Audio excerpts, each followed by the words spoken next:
इस कार्यक्रम के पुण्यार्चक हैं गुणायतन परिवार। गुणायतन परिवार द्वारा भोपाल में बड़ी सार्थक पहल की गई है, जिसमें बच्चों को संस्कार युक्त और गुणवत्तापूर्ण शिक्षा देने का मौका मिल रहा है। ये बच्चों की व्यवस्था की गई है, जिसमें 6वीं 7वीं के बच्चे इस साल लिए जाएंगे और 11वीं 12वीं और सीए फाउंडेशन के बच्चों को यहाँ रखा जाएगा।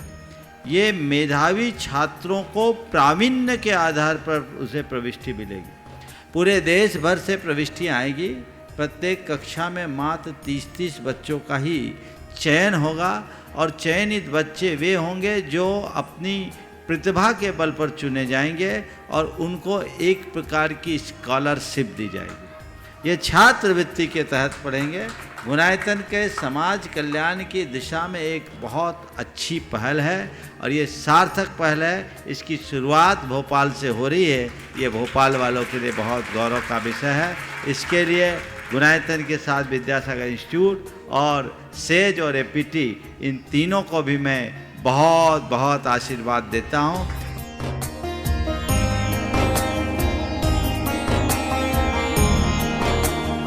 एक आदर्श और व्यवस्थित दिनचर्या का लक्ष्य प्राप्ति में बहुत बड़ा योगदान होता है।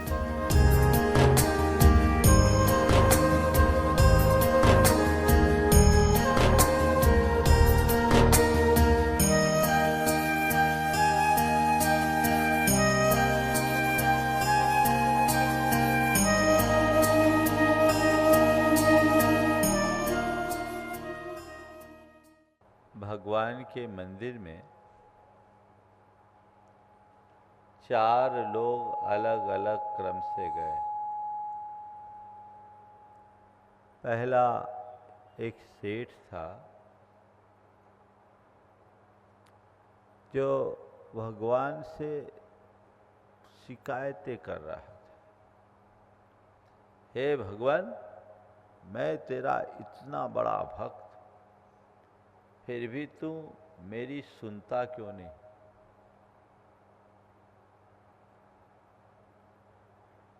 मेरे पास धन है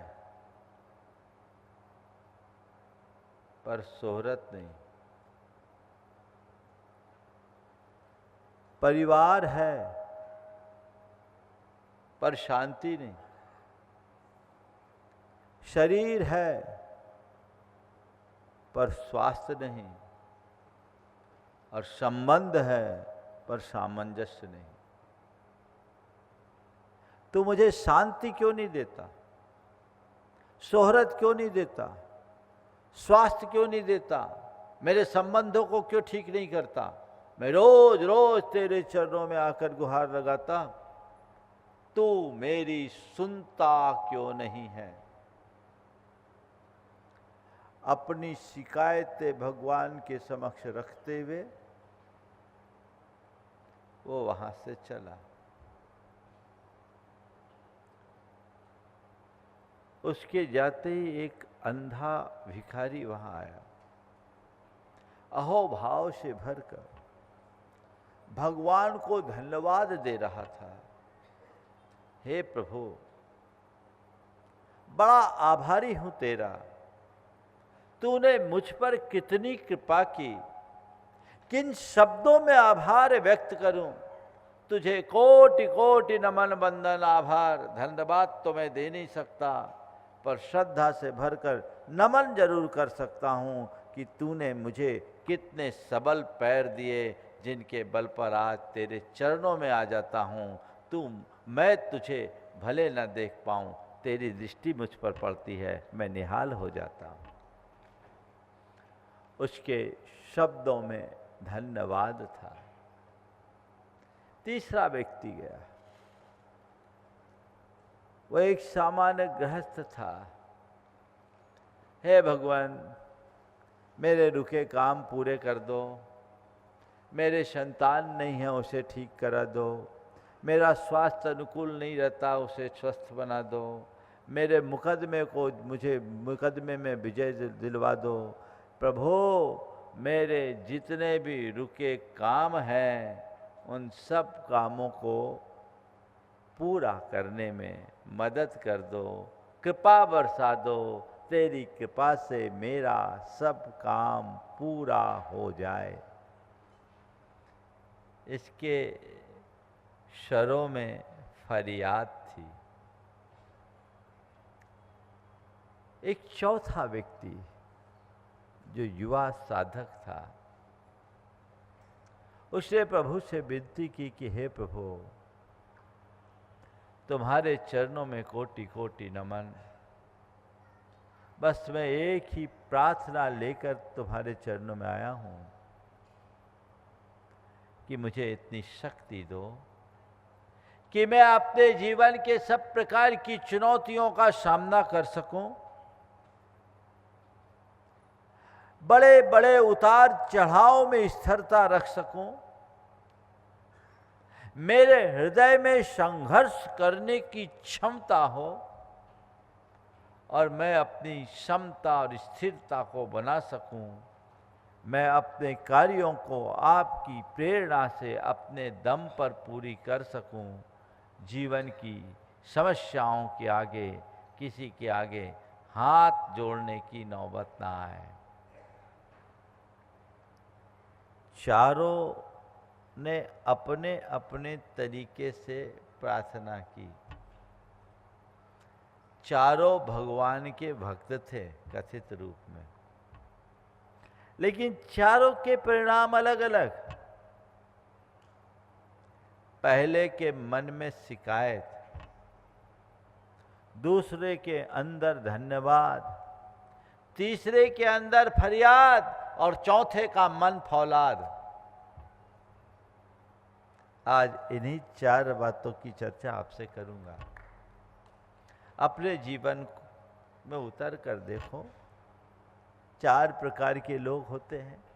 कुछ लोग हैं जो शिकायती स्वभाव वाले होते हैं, कुछ हैं जिनके हृदय में धन्यवाद का भाव होता है, कुछ हैं जो फरियादी बने रहते हैं, गुहारी लगाते रहते हैं, और कुछ हैं जो फौलादी बनते हैं। संत कहते हैं अपने जीवन में शिकायत की जगह धन्यवाद का भाव जगाओ। पहले अंतर मन में उतर करके देखो, तुम्हारे मन में किसी प्रकार का शिकायत है या नहीं? शिकायत है तो किससे? ये तुम्हें देखना है। भगवान से शिकायत, परिवार से शिकायत, जीवन की व्यवस्थाओं से शिकायत, स्वयं से शिकायत, समाज से शिकायत है। अगर पड़ताल करोगे, और मैं थोड़ा सा आप सबको कहने के लिए कह दूं कि लिस्ट बनाओ तुम्हें किससे किससे शिकायत है, तो हो सकता है ढेर सारी शिकायतें होंगी। कईयों को तो मुझसे भी शिकायतें होंगी। महाराज मिलते ही नहीं, लोगों की शिकायत। भाई, शिकायती लहजे से देखोगे तो सब जगह शिकायत ही शिकायत मिलेगी। सबको सबसे शिकायत हो सकती है, पर अगर गहराई से उतरोगे तो पाओगे कि जहां शिकायत है वहां धन्यवाद भी किया जा सकता है। तो मैं भगवान से शिकायत है, भगवान ने ये दिया नहीं दिया, ये दिया वो दिया, ये नहीं दिया वो नहीं दिया। अरे भैया, जो मिला है उसको देखो तो धन्यवाद आएगा, संतुष्टि का भाव जगेगा। और जो नहीं मिला है उसकी तरफ देखोगे, शिकायतें होगी, असंतुष्टि होगी, तकलीफ होगी। किसी से भी तुम कोई भी शिकायत कर सकते हो। शिकायतें करना और शिकायतें रखना कोई बड़ी बात नहीं है। ये कहीं भी कभी भी किसी के साथ भी घटित हो सकता है। लेकिन यदि सोच सकारात्मक हो तो कभी किसी प्रकार की शिकायत नहीं होती। जहां शिकायत है वहां असंतुष्टि है, जहां शिकायत है वहां अशांति है, जहां शिकायत है वहां असामंजस्य है, और जहां शिकायत है वहां कटुता है। पर यदि तुम्हारी शिकायतें खत्म हो जाए तो वहां शांति होगी, वहां संतुष्टि होगी, वहां सामंजस्य होगा, वहां प्रेम होगा। घर परिवार में आप देखिए, आपका अपने लोगों से कैसा संबंध है? शिकायतों भरा या धन्यवाद भरा? सबको सबसे शिकायत है। क्यों? क्योंकि सब चीजें हम अपने नजरिए से देखते हैं। मेरे हिसाब से हो गया तो ठीक, नहीं तो शिकायत, और शिकायत नहीं, अब तो शिकायतों का पुलिंदा हो। लोगों की दृष्टि इतनी नकारात्मक हो गई है कि चीजों को वो उसी तरीके से देखने के आदी और अभ्यासी बन गए। हर चीज में शिकायत, और शिकायतें होती तो झगड़े भी होते।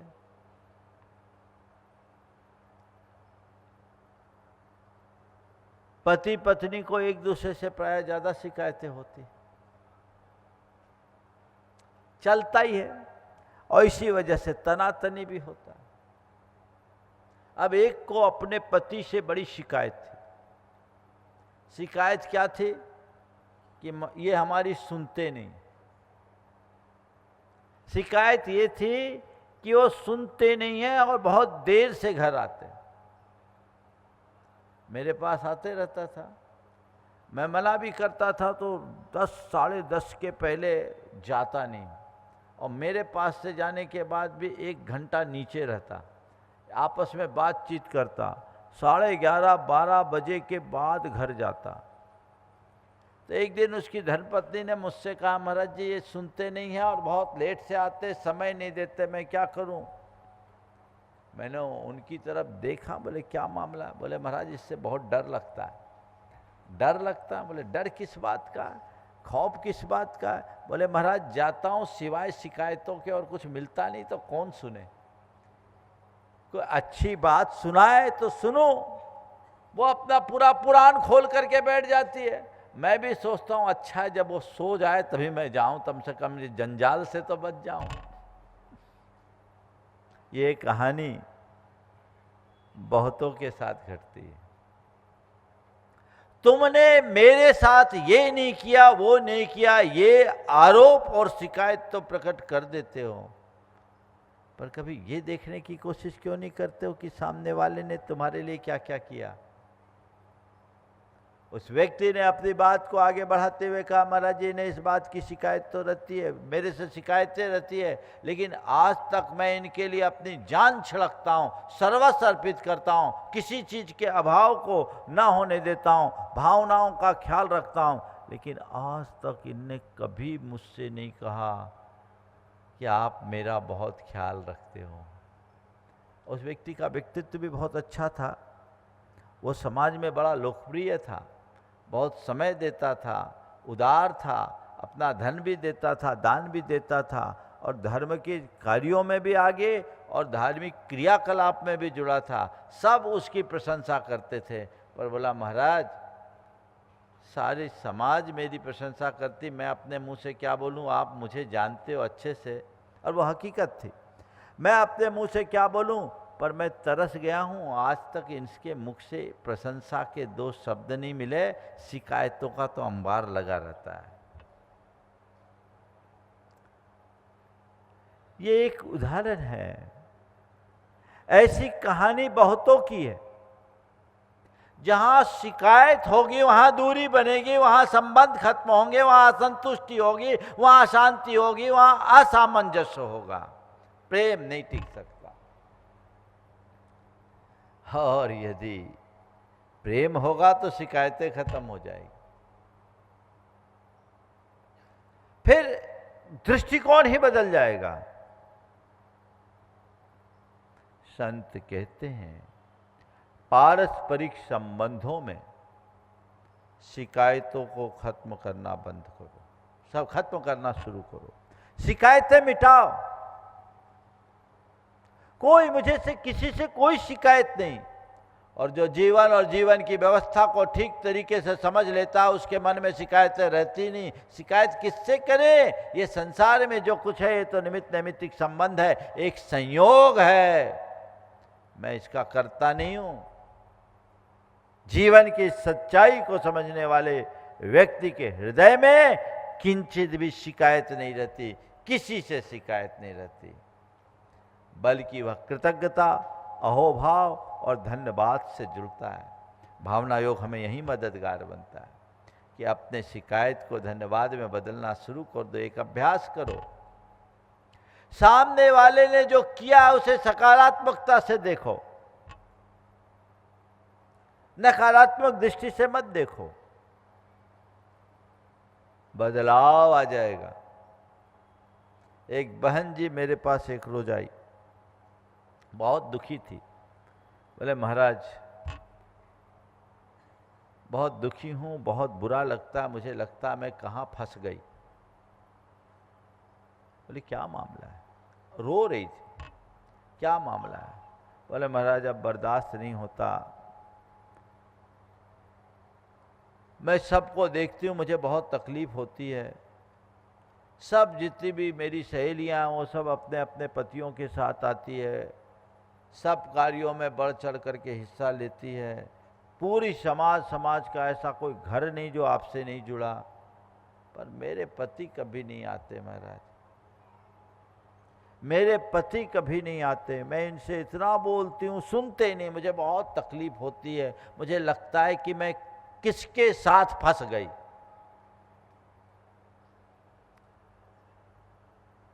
मैंने उससे पूछा ठीक है, तुम्हारे पति यहाँ नहीं आते, भावना भाव वो भी आएंगे, लेकिन ये बताओ तुम्हें तो नहीं रोकते? बोले नहीं महाराज मुझे तो नहीं रोकते, और मैं रुकने वाली भी नहीं हूँ। मुझे रोकते नहीं और मैं रुकने वाले भी नहीं हूँ। बोले फिर? बोले महाराज मैं तो बिल्कुल अपना काम करती हूँ, मैं ज़्यादा चिंता नहीं करती, शाम का खाना बना लेती हूँ और छोड़ के आ जाती हूँ। शंका समाधान में मैं बिल्कुल टाइम से अटेंड करती हूँ, अपने आप आकर के खा लेते हैं। हमने कहा कोई व्यसन बुराई तो नहीं? महाराज उस मामले में तो एकदम देवता है, सुपारी तक नहीं खाते। हमने कहा अच्छा, कमाते धमाते? महाराज वो फाइनेंशियली बहुत स्ट्रांग है, बहुत अच्छे बिजनेसमैन है। बोले और तुम्हारी रिक्वायरमेंट की पूर्ति करते? बोले महाराज एक से एक, आगे से आगे सब काम कर देते हैं, तुम्हारी भावनाओं का ख्याल करते हैं। महाराज पूछना ही नहीं, मरते मेरे पीछे तो। बस एक ही बात है महाराज, आपके पास नहीं आते। एक ही बात है, आपके पास नहीं आते, इसका बड़ा दुख होता है। हमने कहा एक काम करो, जाओ भगवान के चरणों में एक नारियल चढ़ाओ कि भगवान आपकी कृपा से बहुत अच्छा पति मिला है, ये मेरा सौभाग्य है। हमने कहा तुम्हें इस बात का दुख है कि तुम्हारा पति यहाँ नहीं आता, पर यह बताओ तुम्हारा पति यदि तुम्हें आने से रोकता तो तुम क्या करती? तुम्हारा पति यदि शराबी कबाबी होता तो तुम क्या करती? तुम्हारा पति यदि व्यसन और बुराइयों में फंसा होता तो तुम क्या करती? तुम्हारा पति यदि उग्र मिजाजी होता, तुमसे रोज लड़ाई झगड़ा करता, मारपीट करता तो तुम क्या करती? तुम्हारा पति यदि निखम्मा निखट्टू होता तो तुम क्या करती? तुम्हारा पति अगर कमाई धमाई नहीं करने वाला होता तो क्या करती? तुम्हारा पति तुम्हारी भावनाओं की कदर नहीं करता तो तुम क्या करती? तुम्हारा पति यदि तुम्हारी रिक्वायरमेंट फुलफिल नहीं करता तो तुम क्या करती? ये सब होता है ना, तो तुम अपने पति से शिकायतें करना बंद करो, उसे धन्यवाद दो और कहो ठीक है, आपका बहुत बहुत आभार, आप जो करें मैं आज के बाद आपसे बिल्कुल नहीं कहूँगी। आपने मेरे लिए जो स्वतंत्रता दी है मैं बहुत बहुत आभार व्यक्त करती हूँ, और मैं ऐसा महसूस करती हूँ मेरा 6वां हिस्सा आपके खाते जाए, और ये मैं भावना भाती हूँ कि मेरा पुण्य आपको लग जाए, वाह जाके बोलो। उसने मेरी बात को गंभीरता से सुना और जाके पति को सारा वाकया सुना दिया। वाकया सुना दिया और पति पर बिल्कुल विपरीत असर पड़ा। उसे लगा अरे महाराज इतना पॉजिटिव सोचते हैं, महाराज का इतना पॉजिटिव मार्गदर्शन है, चलो मुझे एक बार महाराज से मिलना। वो आया। आने के बाद उसने कहा महाराज मैं तो मन में बड़ी श्रद्धा रखता हूँ, लेकिन एक डर से मैं आप लोगों के पास नहीं आ सकता। नहीं आता। बोले आप लोगों के बारे में ऐसी धारणा है कि आप लोग बहुत नियम दे देते हो, और आप कोई नियम न दे दो, इसलिए मैं डरता था। संयोग से उस समय मेरे साथ एक महाराज थे, वो नियम देते थे, और नियमों के चक्कर में कई लोग हैं जो कमज़ोर हो जाते हैं। मैं तो किसी को नियम देता नहीं, लेकिन मेरे पास आने वाले सब लोग नियमबद्ध हो जाते हैं, इसमें कोई संशय नहीं। फिर वो आदमी जुड़ गया, बदलाव आ गया। कहने का तात्पर्य ये है कि शिकायतों से संबंध खराब होते हैं और धन्यवाद से संबंध बढ़ते हैं, सुधरते हैं, प्रेम होता है। आज से एक तय करे, मैं अपने जीवन में शिकायतों को अलविदा कहूंगा। अंदर से स्वीकृति का भाव आ जाए, शिकायत खत्म। जो है जैसा है, जिस स्थिति में है उसे अच्छा मानो, स्वीकार करो, पॉजिटिव देखोगे, सब चीजें हो जाएगी। वर्ष समाप्ति की ओर था। पति पत्नी दोनों बैठे और पत्नी ने 2 डायरियां अपने पति के आगे रखी। नए साल में सब लोग नए नए रेजोल्यूशन लेते हैं ना। बोले ये डायरी मैं देती हूँ, आप एक काम करना, प्रतिदिन की आपकी जितनी गलतियां होगी उसे मैं अपनी डायरी में लिखूंगा, और मेरी गलतियों को आप अपनी डायरी में लिखना। साल के अंत में हम देखेंगे इस साल में किसने कितनी गलती की। पत्नी का यह प्रस्ताव था, मेरी गलतियों को आप लिखना, आपकी गलतियों को मैं लिखूंगी, और साल के अंत में देखेंगे हम लोग कि किसकी कितनी गलती है। पति ने बड़े प्रेम से डायरी को रख लिया। साल पूरा हुआ, दोनों फिर इकट्ठे हुए। अब पत्नी ने सबसे पहले अपनी डायरी खोली, हर पन्ना भरा था।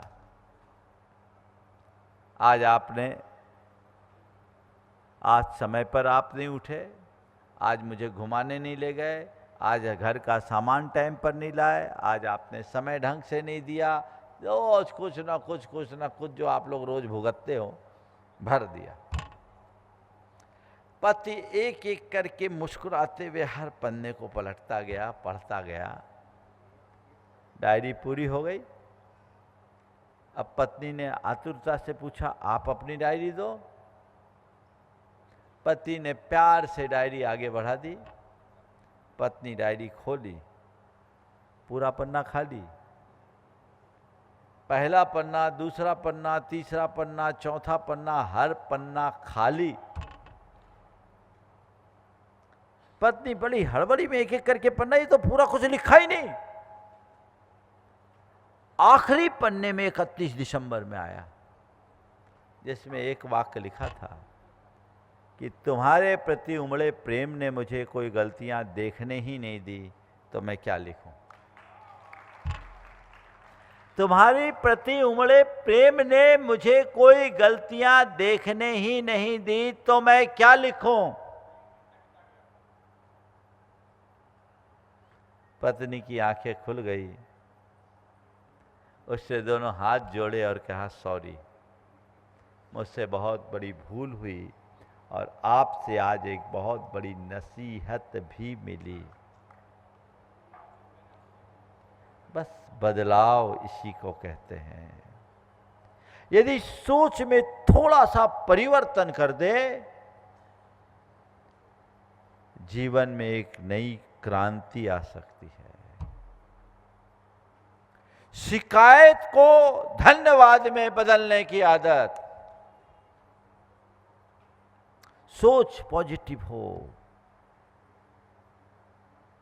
बदलाव लाइए। मुझे अब किसी से कोई शिकायत नहीं।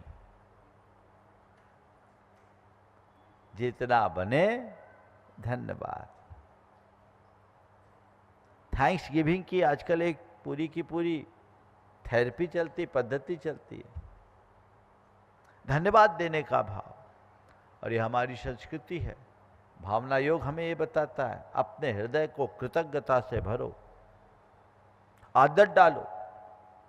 बचपन में बच्चे से भी, आप छोटे से बच्चे को भी ये धन्यवाद की बात सिखाइए। व्यवहार बदलेगा, अहंकार मिटेगा, सद्भावना आएगी, सामंजस्य बढ़ेगा, संतुष्टि आएगी, शांति प्रकट होगी। चीजें अपने आप एक दूसरे के साथ जुड़ते हुए बढ़ती है। और नकारात्मकता से भरे रहेंगे तो सब चीजें छिटक करके दूर हो जाएगी। ये बदलाव होना चाहिए। तो शिकायत की जगह धन्यवाद। काश वो सेठ जो भगवान के सामने शिकायतें कर रहा था, अपनी उपलब्धियों को देखता तो कोई शिकायत नहीं बचती। अहंकार से शिकायत उत्पन्न होती है और अहंकारी को प्रायः शिकायत ही होती। उसके अंदर अहंकार था, मैंने मंदिर बनाया, मैं इतना बड़ा भक्त, इतना बड़ा पुजारी, ये शिकायतें उसके अंदर थी। काश श्रद्धा होती, शिकायतें खत्म हो गई होती। श्रद्धा होती तो शिकायतें खत्म हो गई होती, क्योंकि मुझे जो उपलब्धियां मिली है वो क्या कम है? उसे तो देखो, सीख लेना चाहिए उस अंधे भिखारी से, जो आंखें खो कर के भी प्रभु के प्रति आभार व्यक्त कर रहा है। सच्चे अर्थों में इस भिखारी को भिखारी कहना भी गुनाह है। सच्चे अर्थ में देखा जाए तो जिसे भिखारी कहा जा रहा है वो सम्राट या सही पुजारी है, और असली भिखारी तो वो सेठ था, जो सब कुछ होने के बाद भी अभी भी झोली पसार रहा है और शिकायतों भरे स्वर प्रकट कर रहा है। धन्यवाद। दूसरी बात, फरियाद। जब मनुष्य के जीवन में किसी प्रकार की समस्याएं आती है तो प्रायः वह गुहार लगाना शुरू कर देता है, फरियादी बन जाता है, सब जगह जाकर अपना सिर पटकना शुरू कर देता है, दीनहीन सा बन जाता है। संत कहते हैं जीवन में कोई भी समस्या आए तो ये बात अपने अंदर में बिठाओ कि तुम्हारे जीवन की समस्या की वजह तुम्हारे भीतर है, बाहर नहीं। तुम्हारे जीवन में जो भी समस्या आई है वो तुम्हारे कारण से आई है, उसकी वजह तुम्हारे भीतर है। बाहर वाला तो केवल निमित्त है और वह केवल संयोग है। तो समस्या का मूल भीतर है तो समाधान भी भीतर मिलेगा। अगर तुम इसका समाधान बाहर ढूंढोगे कुछ भी हासिल होने वाला नहीं है। बाहर वाला कोई भी तुम्हारी समस्या का समाधान नहीं दे सकता। तुम्हें अपने भीतर उसे घटित करना होगा और उसके लिए अपने मन को मजबूत बनाना होगा, अपने व्यक्तित्व को फौलादी बनाना होगा। फौलादी किसको बोलते हैं? जो सबका सामना करने में सक्षम हो, बड़ी बड़ी चुनौतियों को भी जो सहजता से पार कर ले, सामना कर ले, जिसके हृदय में आध्यात्मिक निष्ठा प्रकट हो जाती है, वो अपने जीवन में आने वाली छोटी मोटी बातों से रंच मात्र भी नहीं घबराता। उसे इस बात का स्पष्टतया भान होता है, ये जो है महज संयोग है, और संयोग स्थायी नहीं होते, बदल जाएंगे। और ये जो भी है ये सब ऊपर का परिवर्तन है, भीतर जो कुछ है वो अजर अमर अविनाशी है, उसमें कोई बदलाव संभव नहीं। ये दृष्टिकोण अगर अंतर मन में विकसित हो जाए तो फिर व्यक्ति कभी नहीं घबराता, रंच मात्र भी नहीं घबराता। मेरे संपर्क में एक व्यक्ति, फौलादी व्यक्तित्व कैसा होता है, फरियादी तो आप बहुतों को देखे होंगे, देखे क्या होंगे, बहुतों में फरियादीपना दिखता है, लेकिन फौलादी लोग विरल होते हैं। और जो ऐसे सोच के धनी होते हैं उसके जीवन के आनंद की स्थिति ही कुछ अलग होती है। एक व्यक्ति, बहुत अच्छा कारोबार चल रहा है और सेल्फ मेड व्यक्ति, पिता बहुत सामान्य स्थिति के एक की दुकान में नौकरी करके अपना जीवन चलाते थे। लड़का बहुत मेधावी, लगनशील और परिश्रमी था। उसने पढ़ाई की, पढ़ाई करने के बाद एक प्राइवेट फर्म में कुछ दिन नौकरी की। अपनी लगन निष्ठा से उसने अपनी लिंक बनाई, अपना अच्छा कारोबार शुरू किया। कारोबार तेजी से बढ़ा, काफी उसने अपने आप को एक बहुत सुदृढ़ स्थिति में स्थापित कर लिया। पर कहते सब दिन एक समान नहीं होते। उसके साथ एक साथ 3 तरह की ट्रेजेडी हुई। पहला, उसे व्यापार में एक बड़ा नुकसान हुआ, एक व्यापारी उसका पैसा दबा लिया। दूसरा, उसकी धर्म पत्नी की किडनी खराब हुई। और तीसरा, उसका एक बेटा जो था मेधावी, लेकिन उसको मानसिक विकृति आ गई, एक प्रकार के डिप्रेशन का शिकार हो गया। 3 झटके एक साथ। लेकिन इसके बावजूद उस व्यक्ति के व्यवहार में कोई परिवर्तन नहीं आया। जब उसके एक मित्र ने मुझे उसकी स्थिति बताई कि महाराज जी देखिए, आप ये गजब का आदमी, इतना सब कुछ होने के बाद भी आप देखिए हर पल प्रसन्न रहता है। मैंने उसकी तरफ देखा तो उसने कहा, महाराज मैंने आपसे ही ये सब मंत्र सीखा है, और आपने एक दिन मेरी भावना की 2 पंक्तियां सुनाते हुए कहा था कि धर्म का असली रूप आत्मसात कर लो, जीवन में कभी दुखी नहीं होगे। और मैंने उसी दिन उस मंत्र को स्वीकार लिया। आपने कहा था, होकर सुख में मग्न न फूलूं, दुख में कभी न घबराऊं, इष्ट वियोग अनिष्ट योग में सहनशीलता दिखलाऊं। महाराज मैंने इसे मंत्र की तरह अपने हृदय में धार लिया। अब मैं सुख में फूलता नहीं और दुख में कभी व्याकुल नहीं होता। महाराज आप तो आशीर्वाद दो कि मेरी स्थिरता बनी रहे, मैं अपने आप को इसमें और स्थिर रख सकूं, विचलित ना हूं। आपसे ये सुना है, कर्म का जो योग होगा भोगना ही पड़ेगा। महाराज जो मेरे पास था वो भी मेरा नहीं, जो है वो भी मेरा नहीं, और जो होगा वो भी मेरा नहीं।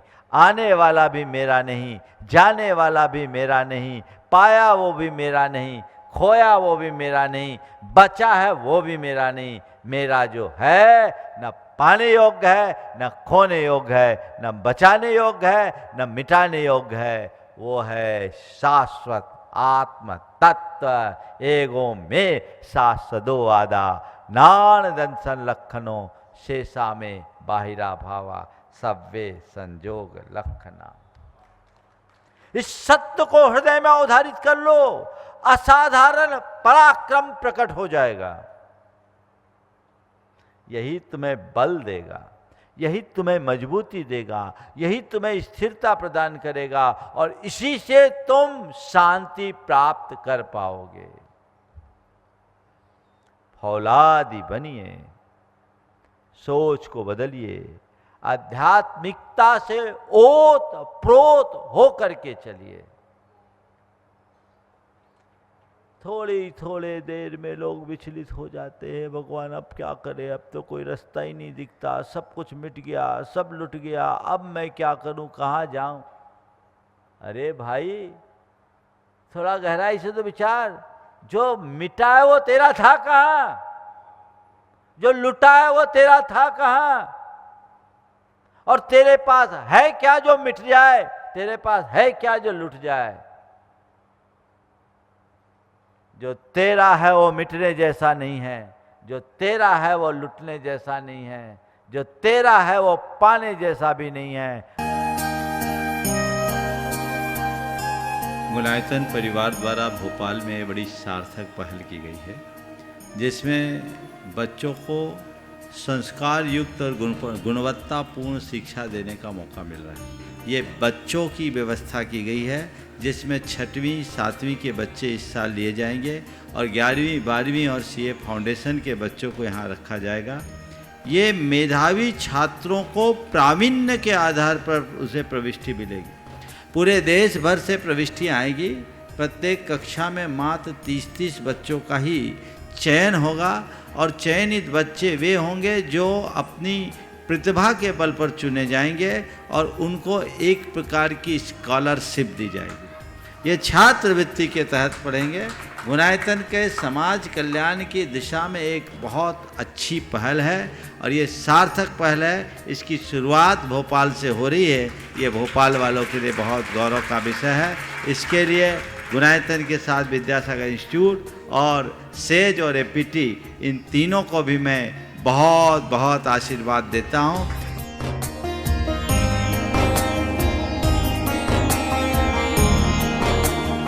एक आदर्श और व्यवस्थित दिनचर्या का लक्ष्य प्राप्ति में बहुत बड़ा योगदान होता है।